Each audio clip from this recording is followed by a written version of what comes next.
आप देख रहे हैं आपका पसंदीदा news channel voice of Ladakh.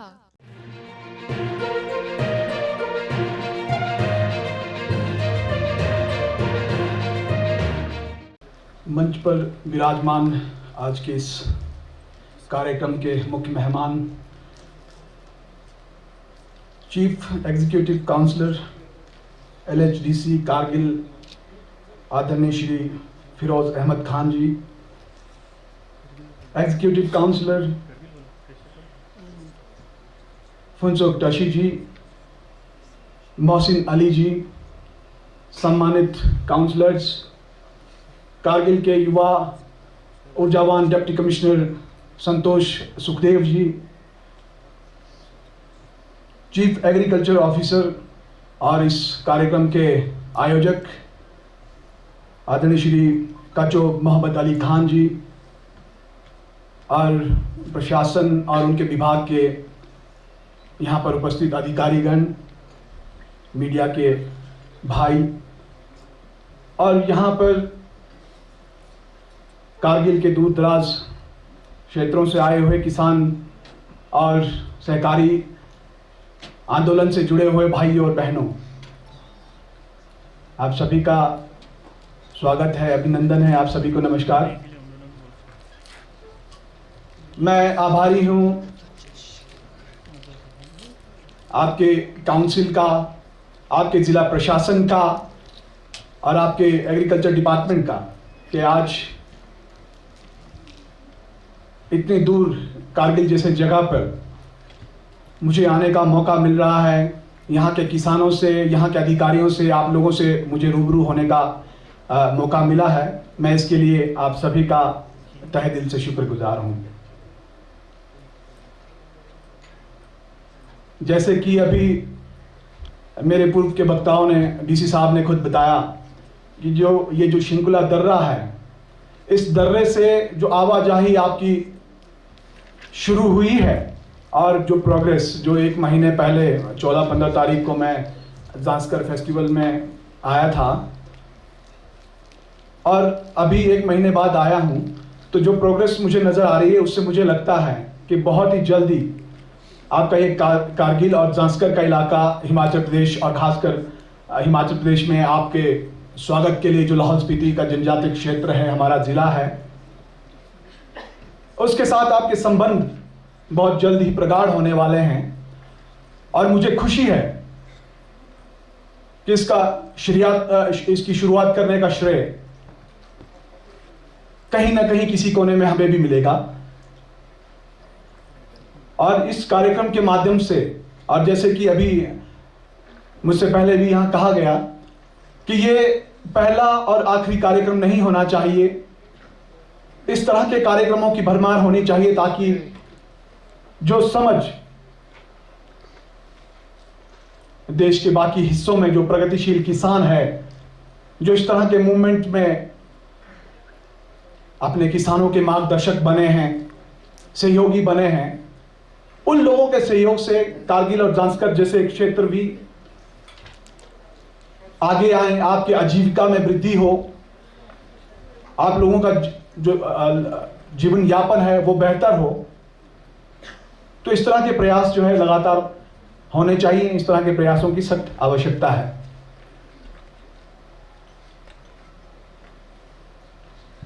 आप लाहौल स्पीति या हिमाचल प्रदेश के ट्राइबल इलाकों को कितना जानते हैं, मुझे इस बात की जानकारी नहीं है, लेकिन जैसे ही कारगिल, ये जो ज़ांस्कर से कारगिल की तरफ मैं बढ़ा था पिछले कल, और जैसे जैसे हम आगे बढ़ते गए, मुझे इस वैली में बहुत अपनापन नजर आया, क्योंकि जो दृश्य मेरी आंखों के सामने नजर आए वो लगभग हमारे लाहौल स्पीति से बिल्कुल मेल खाते हुए हैं। सब सारी चीजें, ये पहाड़, ये जो आपके कश्मीरी विलो है, दूसरे जो ट्रेडिशनल विलोज हैं, विलो के जो वो हैं, बेली के पेड़ हैं, सफेदे के पेड़ हैं, और ये जो नदी के साथ हमारी जो आबादी बस्ती है, हमारे जो गांव का जो स्ट्रक्चर है, आपका जो मकानों का जो आर्किटेक्ट है, वो लगभग जो है बिल्कुल मिलता जुलता है। और ये जो ज़ांस्कर है, ज़ांस्कर का एरिया हमारे लाहौल स्पीति के जो स्पीति उपमंडल का जो इलाका है, उसके साथ बिल्कुल मिलता जुलता है। और आपको मैं बता दूं कि आपकी कारगिल जिले के जो जांस्कर का जो इलाका है, उसकी जो बोली है वो हमारे लाहौल के तोत घाटी से बिल्कुल सेम टू सेम है। मतलब मुझे नहीं लगा कि कोई बहुत ज्यादा जो है इसमें कोई फर्क मुझे नजर नहीं आया। तो बहुत सारी सिमिलैरिटीज, बहुत सारी समानताएं हम लोगों में है। न केवल बोलचाल, न केवल ये जो अभी जिन समानताओं के बारे में मैंने चर्चा की है, बल्कि जो क्लाइमेट है, जो खेतीबाड़ी का तरीका है, ये लगभग एक दूसरे से मेल खाते हैं। इसलिए एक रिसोर्स पर्सन के तौर पर आज मैं आपके बीच आया हूं। मुझे लगता है कि कुछ ना कुछ इस कार्यक्रम से और इसके बाद जो प्रयास आपके प्रशासन, आपके काउंसिल और आप लोगों के माध्यम से होंगे, उसका रिजल्ट कुछ ना कुछ जरूर निकलेगा। जैसे कि इन्होंने बताया कि मैं the Lahaul potato growers cooperative marketing come processing society को लीड करता हूं। इसलिए आज अपनी जो बातचीत हम करने जा रहे हैं, इसमें अपनी संस्था के बारे में मैं जरूर बताना चाहूंगा। शुरुआत में अपनी संस्था के बारे में बताने से शुरू करूंगा और उसके बाद हमारे लाहौल स्पीति के अंदर किस तरह की खेती होती है, क्या वहाँ के जो प्रोड्यूसेस हैं, क्या उत्पाद हैं, उनकी क्या विशेषता है, हम लोगों में क्या सिमिलरिटीज हैं, और अंत में उसको कंक्लूड करते हुए जो मेरी राय है, जो मेरी समझ जांस्कर और कारगिल के प्रति बनी है, उस पर भी मैं अपनी राय जरूर डालूंगा। The Lahaul potato growers cooperative society, जैसे कि डीसी साहब ने बताया कि कभी एशिया के दूसरे नंबर की कोऑपरेटिव सोसाइटी, जो कि अमूल का पहला नंबर है, उसके बाद के दूसरे नंबर की सोसाइटी का रुतबा यह संस्था रखती थी। और बड़ी खुशी की बात है कि हिमाचल प्रदेश का एक छोटा सा जनजातीय क्षेत्र, हालांकि क्षेत्रफल के हिसाब से लगभग 1/3 भाग लाहौल स्पीति जिले के अंदर हिमाचल प्रदेश का आता है, लेकिन आबादी में हम लोग बहुत कम हैं। ऐसे क्षेत्र के लोग एक ऐसी समझ के साथ आगे आते हैं और अपने आप को एशिया में दूसरे नंबर की कोऑपरेटिव सोसाइटी के रूप में स्थापित करते हैं। यह वाकई में रिसर्च का विषय है और हम लोगों के लिए खुशी की बात है कि हम लोगों का यह रुतबा रहा है। लेकिन उस रुतबे के पीछे जो संघर्ष है, जो उस रुतबे के पीछे की जो कहानी है, उस कहानी को समझना, उस कहानी से रूबरू होना बहुत जरूरी है। बात 1965 की है। लाहौल स्पीति क्योंकि हिमाचल प्रदेश का एक दुर्गम जनजातीय क्षेत्र था, जहां पे आमदनी का कोई साधन नहीं था। लोग सिर्फ जीने के लिए संघर्ष कर रहे थे, किसी तरीके से पेट पल जाए। और जैसे ही गर्मियों में हालात बेहतर होते थे तो लोग, जो आपके घरों में जो लोग हैं, वो बाहर निकलकर दूसरे जगहों पे जाकर, दूसरे जिलों के अंदर जाकर मेहनत मजदूरी करके अपने परिवार का भरण पोषण करते थे, उनके लिए राशन पानी की व्यवस्था किया करते थे। और इस रोहतांग दर्रे की वजह से, क्योंकि चारों तरफ से ये दर्रों से घिरा हुआ हमारा जिला है, उसकी वजह से लगभग 6 महीने ये जिला जो है शेष दुनिया से कटा रहता था। 1965 के अंदर हमारे जिले में एक IAS अधिकारी आदरणीय श्री KS बैंस जी का आगमन हुआ।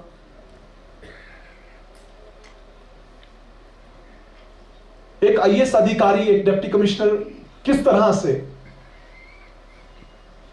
अपनी कॉम्पिटेंसी, अपनी एफिशिएंसी और अपनी सूझबूझ के साथ लोगों के जीवन को बदल सकता है, उसका एक ताजा उदाहरण लाहौल स्पीति के अंदर 1965 के अंदर स्थापित हुआ था। KS बैंस जी जब डिप्टी कमिश्नर लाहौल स्पीति के रूप में आए और उन्होंने जब वहां देखा कि किस तरह की गरीबी का आलम है, लोगों के आजीविका का कोई साधन नहीं है, तो एक चिंतन उन्होंने करना शुरू किया। और 1966 के अंदर उन्होंने ये जो मदर सीड है, सीड पोटैटो है, आलू का जो बीज है, उसको लाहौल घाटी के अंदर इंट्रोड्यूस करते हुए, लाहौल के किसानों को जागरूक करते हुए इसकी शुरुआत की। और जैसे ही उनका जो प्रयोग रहा वो सक्सेसफुल रहा, और उसके बाद, क्योंकि फसल उगाना एक बात है और उस तैयार उत्पाद को मार्केट तक पहुंचाना ये दूसरी बात है। पिछले कल आपके चीफ एग्रीकल्चर ऑफिसर से हमारी बातचीत हो रही थी। हम दो पहलुओं पे बात इसलिए कर रहे हैं, एक तो जो फार्मिंग का कॉन्सेप्ट है, जो खेतीबाड़ी का है, किसानी का कॉन्सेप्ट है, और दूसरा जो अभी मेरे आते ही डीसी साहब ने कहा कि यहाँ पे लिखा गया है कि पोटैटो कॉन्फ्रेंस है, लेकिन हम लोग जो है कोऑपरेटिव पे भी बात करेंगे। तो जिस संस्था को मैं रिप्रेजेंट करता हूं वो एक सहकारी सभा है, और सहकारी सभा से क्या काम किया जा सकता है, किस तरह से किया जा सकता है, इस पर भी हम प्रकाश डालेंगे। लेकिन जो हमारे जो संस्था की शुरुआत किस तरह से हुई उस पर मैं अभी बात रख रहा हूं। तो उन्होंने जब इस आलू के जो बीज आलू है उसको तैयार किया, तैयार करने के बाद अब उसको बेचने की बारी आई, तो वहां पे जो प्रगतिशील हमारे जो लोग थे उनके साथ उनका मंथन हुआ और एक रणनीति तैयार की गई। एक कोऑपरेटिव आंदोलन का एक सहारा लिया गया कि क्यों ना एक सहकारी सभा का गठन करके जो उत्पाद जिले के किसान तैयार करेंगे उस उत्पाद को बेचने की जिम्मेवारी उस सहकारी सभा को दी गई, जिसका नाम the Lahaul potato growers cooperative marketing come processing society रखा गया। और 1966 के अंदर इस संस्था की नींव रखी गई। धीरे धीरे ये जो लाहौल का जो बीज आलू है पूरे देश के मंडियों में इसने अपनी दस्तक दी, क्योंकि इतने हार्श कंडीशन में और एक अलग किस्म के क्लाइमेट में तैयार हुए प्रोडक्ट की जो कीपिंग क्वालिटी थी। कीपिंग क्वालिटी मतलब कि आसान शब्दों में ये कहें कि अगर कोई प्रोडक्ट है आपका, कोई सामान प्रोड्यूस है आपका, मुझे लगता है आपके कारगिल या ज़ांस्कर में भी कोई फसल आप तैयार करते हैं तो बहुत लंबे समय तक वो खराब नहीं होता है, वो ठीक रहता है, फ्रेश रहता है। उसकी कीपिंग क्वालिटी बहुत अच्छी थी और सबसे बड़ी खासियत ये रही कि वो स्वाद में पूरे देश भर में जो आलू तैयार होता था उससे बिल्कुल अलग था। ये आप लोगों के लिए ध्यान देने वाली बात है, क्योंकि मैं जिस क्लाइमेट की जो कंपैरिजन कर रहा था, जो मैंने तुलना की थी कि जिस क्लाइमेट के अंदर, जिस माहौल के अंदर आप रह रहे हैं, वैसे ही सिमिलर माहौल हमारे वैसे ही सिमिलर कंडीशंस, जो जलवायु है, जो आपकी जो टोपोग्राफी है, वो सब कुछ जो हमारे जिले से बिल्कुल मेल खाती है। इसलिए जो कीपिंग क्वालिटी है, जिस टेस्ट की मैं बात कर रहा हूं, जिस क्वालिटी की मैं बात कर रहा हूं, वो क्वालिटी यहां संभव है।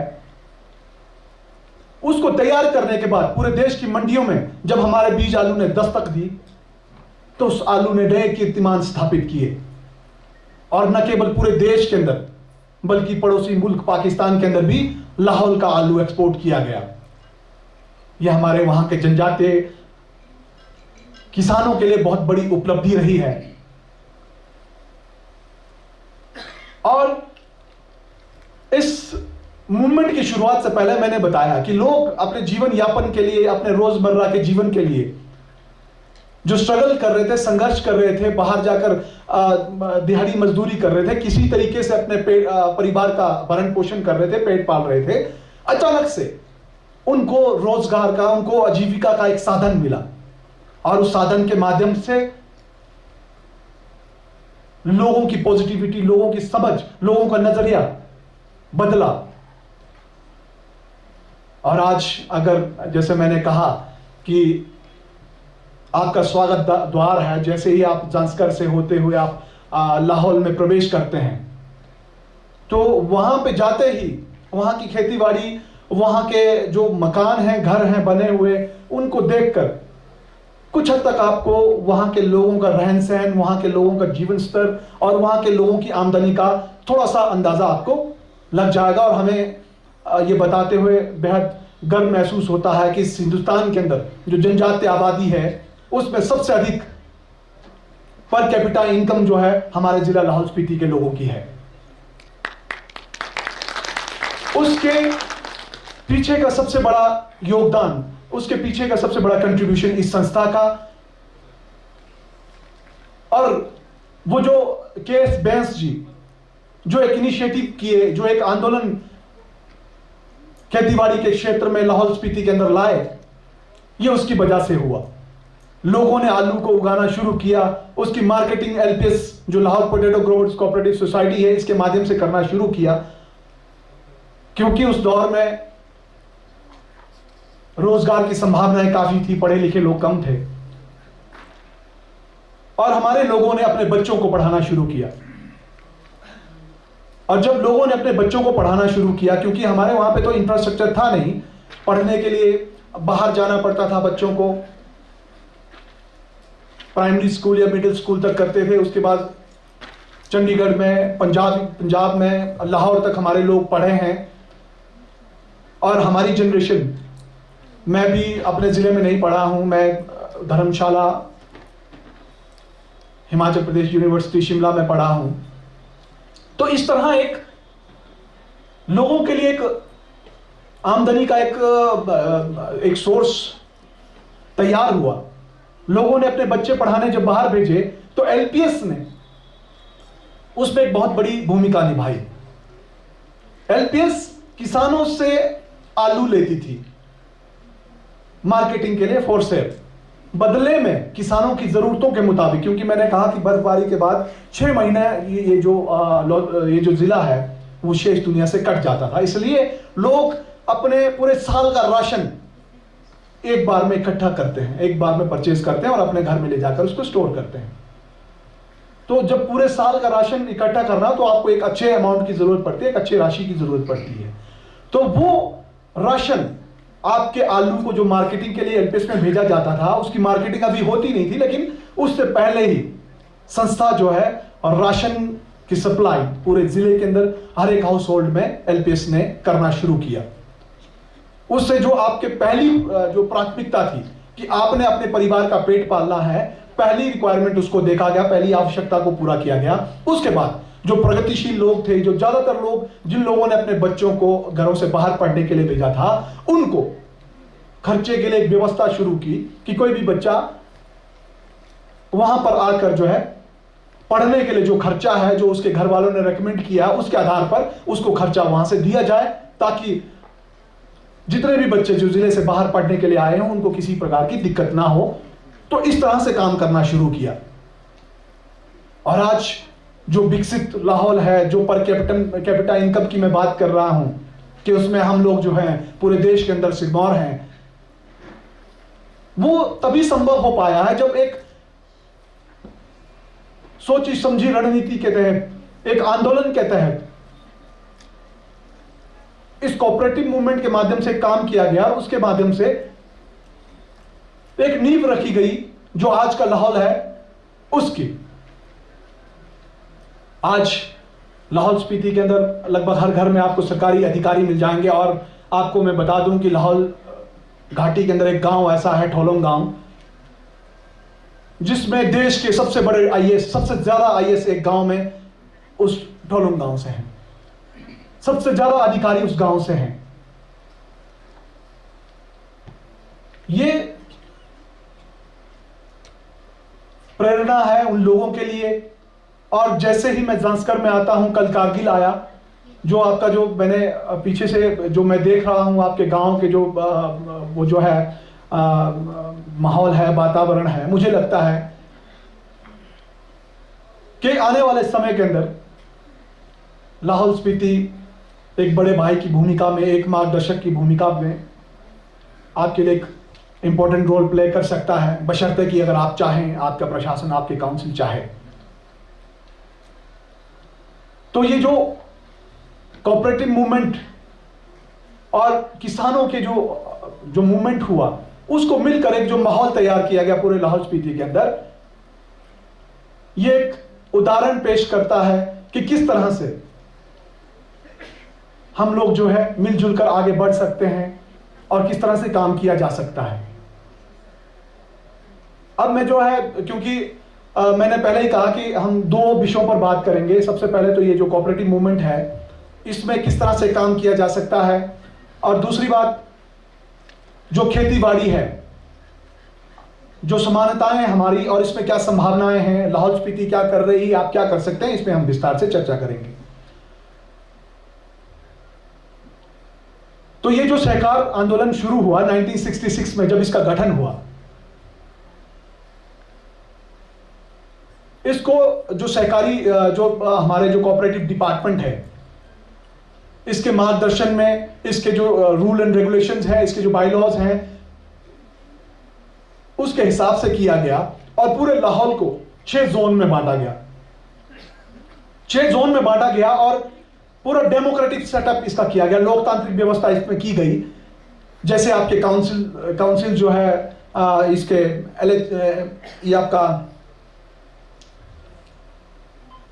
LHDC जो है आपका, जिसमें काउंसिल्स की व्यवस्था की गई और डेमोक्रेटिक सेटअप के थ्रू की तरह जो है सभी क्षेत्र में प्रतिनिधित्व दिया गया है। उसी तरह से इस सहकारी मूवमेंट में भी, इस LPS के अंदर भी इस तरह से प्रतिनिधित्व दिया गया और 6 जोन के अंदर इसको बांटा गया। 6 जोन में लोग चुनकर आए और उन लोगों में से आपसी सहमति से उन्होंने एक चेयरमैन, एक वाइस चेयरमैन बनाया। और इसके साथ जो हिमाचल प्रदेश गवर्नमेंट है, उसमें इसमें 3-4 जो विभाग है, जो संबंधित विभाग हैं, उसको भी इसके बोर्ड ऑफ डायरेक्टर्स में शामिल किया गया, जिसमें कोऑपरेटिव सोसाइटीज के जो रजिस्ट्रार है, असिस्टेंट रजिस्ट्रार जो जिले के हैं वो हैं। उसके बाद GM DIC इंडस्ट्री जो डिपार्टमेंट है वो हैं, और साथ में कृषि विभाग, क्योंकि कृषि विभाग हम लोग कोऑपरेटिव एग्रीकल्चर कोऑपरेटिव सोसाइटी चलाते हैं, तो उनकी भूमिका भी इस पर सुनिश्चित की गई। और उसके बाद कुछ 2-3 लोग जो है, कुछ उसमें प्रोग्रेसिव फार्मर्स थे, कुछ जो बोर्ड की जो समझ है उसके हिसाब से डायरेक्टर्स को चुनने की जो है इसमें आजादी दी गई, व्यवस्था की गई, और उस तरह से एक बोर्ड का गठन हुआ। उस बोर्ड के डायरेक्शन में एक पूरा सेटअप तैयार किया गया, जिसमें एग्जीक्यूशन के लिए मैनेजिंग डायरेक्टर जो इस पूरे संस्था को लीड करेंगे, और उसके साथ साथ जो मार्केटिंग से रिलेटेड लोग हैं, अकाउंट से रिलेटेड लोग हैं, और बाकी सारी चीजों को इसमें शामिल किया गया। और जब संस्था जो है अपने पूरे फ्लो में थी, उस वक्त लगभग इस संस्था के पास 200 से 250 कर्मचारी थे, और उसमें जो सीजनल काम करने वाले लोग थे, जैसे आलू का सीजन आता है तो उसमें लगभग हमारे आलू ग्राउंड के अंदर 200 सेल्समैन काम करते थे एक साथ। तो इस तरह से एक बहुत बड़ा सेटअप तैयार हुआ, और उस सेटअप के माध्यम से इस काम को, ये जो आपका जो आलू की जो मार्केटिंग है, उसको पूरे तरीके से तैयार किया गया और उसकी मार्केटिंग का काम किया गया। धीरे धीरे जैसे इसकी आमदनी बढ़ी,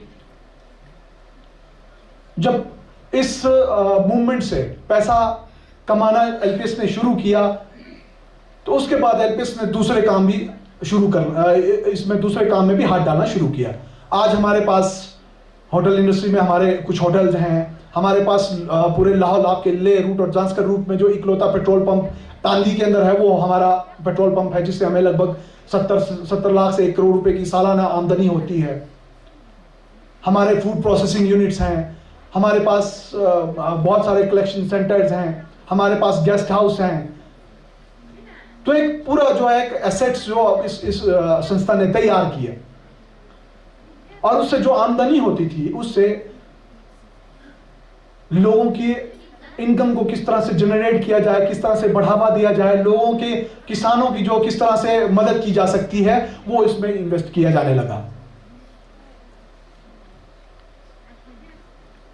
जैसे कि अभी यहाँ पे कुछ आंकड़े दिए गए थे कि कारगिल के अंदर भी बहुत सारे कोऑपरेटिव संस्थाएं चल रही हैं, और आपके चीफ एग्रीकल्चर ऑफिसर का जो मोहम्मद खान साहब कल बता रहे थे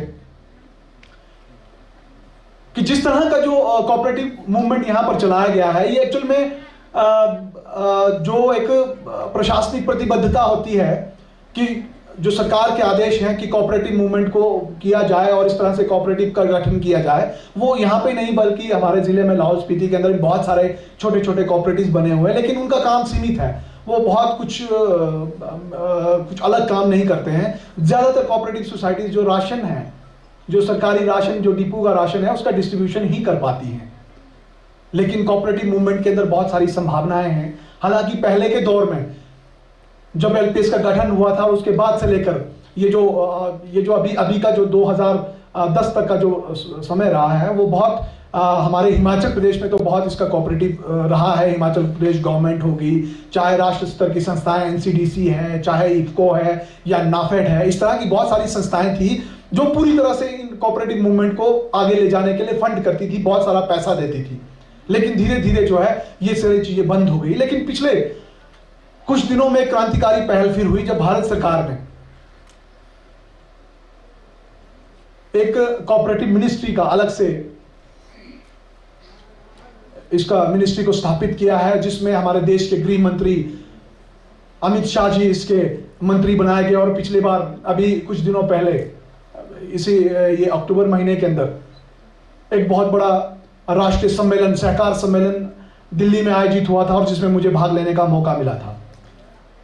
भारत सरकार के स्तर पर इस तरह का एक मंत्रालय का गठन होना एक अलग संदेश कोऑपरेटिव मूवमेंट के लिए है कि अगर कोऑपरेटिव मूवमेंट आने वाले समय के अंदर कुछ अलग सोच के साथ कुछ बेहतर करने के लिए आगे बढ़ती है तो नई संभावनाएं उसमें भारत सरकार की तरफ से बनकर आई हैं, जिसका लाभ मेरे ख्याल से हम लोगों को लेना चाहिए। तो ये जो कोऑपरेटिव मूवमेंट है इससे आप बहुत सारे काम कर सकते हैं, जिस पर जो मेरे सुझाव है मैं अंत में उस बात पे कहूंगा। पहले तो मैं इसको एलपीएस को ही कंक्लूड कर दूं। लेकिन एक समय ऐसा आया, क्योंकि ये हमारे देश की या हमारे जैसे देशों की परंपरा रही है कि जहां पे बहुत सारा मलाई तैरता हुआ दिखता है वहां पे कुछ गंदी नजरें, अलग नजरें पड़ती हैं। और हमारी राजनीतिक व्यवस्था ने हमारी जो संस्था है इस पर भी अपनी नजर डाली। और उसके बाद जो कॉम्पिटेंसी है, जो लोग जुनूनी लोग थे, उन लोगों को आगे लाने की बजाय अपने चेले चाटों को फिक्स करने का एक इसको सेंटर बनाया। और धीरे धीरे जो संस्था एशिया के बाद दूसरे नंबर की सोसाइटी थी उसने नीचे की तरफ की रफ्तार पकड़ ली। और एक समय ऐसा आया जब सोसाइटी जो है लगातार घाटे में चलने लगी। सोसाइटी जो है, जो सोसाइटी के मेंबर थे, जो लाहौल घाटी के जो किसान थे, उन किसानों ने जो इस संस्था को अपनी मात्र संस्था के संज्ञा देते थे, उन लोगों ने इस संस्था की तरफ पीठ करना शुरू किया कि अब ये संस्था खत्म है, ये बर्बाद है, अब इससे हमें कोई उम्मीदें नहीं है। ऐसे हालात तक पहुंचा दिया। ऐसे में जो आपकी पढ़ी लिखी जो जनरेशन है वो आगे बढ़कर आती है। और लाहौल स्पीति के अंदर भी ऐसा ही हुआ। अपनी पढ़ाई पूरी करने के बाद जब हम लाहौल घाटी के अंदर गए और राजनीतिक गतिविधियों में हमने भाग लेना शुरू किया और काउंसलर के तौर पर जब मैं पहली बार इलेक्ट हुआ, उसके 3 या 4 महीने के बाद मेरे पिताजी से मेरी डिस्कशन हो रही थी कि एलपीएस जो है अब खत्म होने के कगार पर है, इसमें कुछ नहीं बचा है। एक उत्सुकता मेरे अंदर हुई कि इतनी बड़ी संस्था है, ये खत्म होने के कगार पर कैसे आई, और अगर ये खत्म हुई तो जो सहकार आंदोलन के अंदर लाहौल स्पीति की जो जनजातीय आबादी ने एक जो एग्जाम्पल सेटअप किया था वो खत्म हो जाएगा, धूल दूषित हो जाएगा, उसको पूछने वाला कोई नहीं होगा। और आने वाले समय के अंदर जो सहकारी आंदोलन में जो संभावनाएं हैं वो संभावनाएं फिर कभी नहीं पनप पाएंगी। उसके बाद से लेकर फिर मैंने जो है एलपीएस की जो भी कार्यशैली है, एलपीएस का बिजनेस है, उसको स्टडी करना शुरू किया। और हमने पाया, कुछ युवाओं का एक समूह बना, उस समूह में हमने ये पाया कि एलपीएस जो है एक प्रोफेशनल संस्था की तरह, उसमें प्रोफेशनलिज्म नहीं है और वो उसके तौर तरीके जो है काफी हद तक ट्रैक से बाहर हो चुके हैं। उसमें करप्शन है, उसमें मिसमैनेजमेंट है, उसमें किसानों के प्रति कोई लगाव नहीं है, कोई मोह नहीं है कि किसानों को आगे ले जाना है। तो ऐसे हालात के अंदर जो है संस्था पड़ी है। जब हमने इसका डाटा इकट्ठा किया, इसके बारे में सारी जानकारी इकट्ठी की, उसके बाद एक किसान आंदोलन हमने पूरे जिले के अंदर खड़ा किया। किसानों के बीच में गए, किसानों के अंदर हमने बात रखी कि ये संस्था हमारी मात्र संस्था है। इस संस्था का न केवल व्यापारिक संबंध हमसे है, बल्कि इस संस्था का एक भावनात्मक संबंध लाहौल स्पीति की गरीब जनता से है, गरीब किसानों से है। इस संस्था ने हमें फर्श से अर्श पर उठाया है। इस संस्था की लड़ाई हम यूं ही नहीं छोड़ेंगे। और जब इस आंदोलन ने अपना एक जो पूरा जो एक हाईएस्ट पीक जो है पकड़ा। उसके बाद किसानों के आक्रोश के सामने जो तत्कालीन जो प्रबंध समिति थी उसने सरेंडर किया, और सरेंडर करने के बाद फिर से चुनाव हुए। चुनाव से 6 दिन पहले मुझे पता नहीं था कि मैं इन चुनावों के अंदर भाग लेने वाला हूं, लेकिन किसानों की जागरूकता इस कदर थी कि उन लोगों ने कहा कि अगर कुछ लोगों को, आप जो करप्ट लोग हैं, जो मिसमैनेजमेंट कर रहे हैं, उन लोगों को अगर हटाते हैं, उनकी जगह उनके जैसे ही लोग आते हैं, तो सिर्फ चेहरे बदलेंगे, नीतियां नहीं बदलेंगी। इसलिए आप लोगों को आना होगा। और बहुत सारे प्रगतिशील लोग आए, एक पैनल खड़ा हुआ, उस पैनल को लोगों ने इस तरह से प्यार दिया, इस तरह से मैंडेट दिया, और आज 2 साल, उस 2 साल के अंदर उस आशीर्वाद से हम लोगों ने पीछे मुड़कर नहीं देखा। और जो संस्था लगातार घाटे में चल रही थी, जिस संस्था के साथ कोई बैंकिंग इंस्टीट्यूशन बात करने को राजी नहीं था, जिस संस्था के साथ उन्हीं के मेंबर पीट करके खड़े थे, जिस संस्था के साथ गवर्नमेंट डिपार्टमेंट के लोग नेगोशिएट नहीं कर रहे थे, जिस संस्था के साथ हमारे पॉलिटिकल सिस्टम ने मुंह फेर रखा था, उस संस्था को अचानक से फिर से अपने पैरों पर खड़ा कर दिया। और आज किसान, जहां पर मेंबरशिप लगातार हमारी घट रही थी, आज वो जो है लगातार बढ़ रही है। किसान जो है फिर से अपने प्रोड्यूसर्स हमारे पास भेजने शुरू कर दिए हैं। और एलपीएस की ये बड़ी उपलब्धि है कि आज अपने जिले से बाहर निकलकर कारगिल और जांस्कर जैसे जगहों पर, लेह जैसे जगहों पर हम लोग जो है अपने संबंधों को, जो हमारी जो व्यापार की नई संभावनाएं हैं, जो इस कोऑपरेटिव मूवमेंट की नई संभावनाएं, उनको तलाशने के लिए हम यहां पर आ रहे हैं। आप लोगों को भी इसके लिए तैयार कर रहे हैं। ये हमारी इस दिशा में हमारी जो आज की जो प्रबंध समिति है, इसकी पहल है। और हमसे ज्यादा हमारे किसानों को अब हमारे ऊपर विश्वास हुआ है, इस संस्था के ऊपर विश्वास हुआ है कि ये संस्था एक बार फिर से उन ऊंचाइयों को छुएगी जिस ऊंचाई पर कभी ये संस्था रही है। और करोड़ों की जो संपत्ति थी हमारी, जो एसेट्स थे, उन एसेट्स को हमने सही तरीके से उसका दोहन करना, इस्तेमाल किया। और आज जो है हमारी संस्था, इस बार का जो हमारा बैलेंस शीट है, वो अचानक से जो है प्रॉफिट में आ गई है। बहुत ज्यादा उसमें लाभ दिखाया गया है।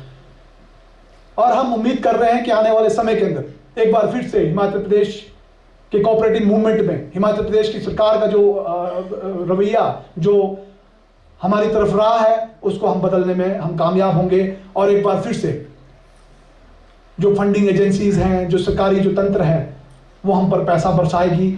और हम जो ये कोऑपरेटिव मूवमेंट है, किसानों के साथ हम जो इसको लेकर चले हैं, इस मूवमेंट को मजबूती मिलेगी। तो ये एक सहकारी आंदोलन की पृष्ठभूमि थी। और उस आंदोलन के बाद जो स्टेजेस आए हैं, उसके बारे में मैंने बात रखी है। मैं ये बात इसलिए बता रहा हूं, इसके उतार चढ़ाव की बात भी बता रहा हूं, उतार की बात भी बता रहा हूं, वो इसलिए क्योंकि आप लोग जो जब अगर इस तरह के मूवमेंट में अगर आप आते हैं, तो आप जीरो से शुरू नहीं करेंगे। आप हमारी सफलताओं से सीखेंगे, और हमारी जो विफलताएं हैं उससे भी सबक लेते हुए आप अपने आप को इस तरह से शुरुआत से ही तैयार करेंगे कि हम इनके सफलताओं के साथ साथ चलेंगे। हम इनकी जो असफलताएं हैं उससे सबक लेते हुए पहले से हम इन चीजों से किनारा करेंगे।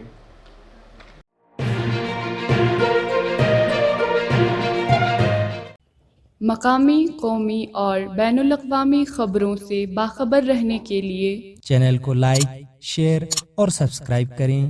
साथ ही बेल आइकन दबाना न भूलें।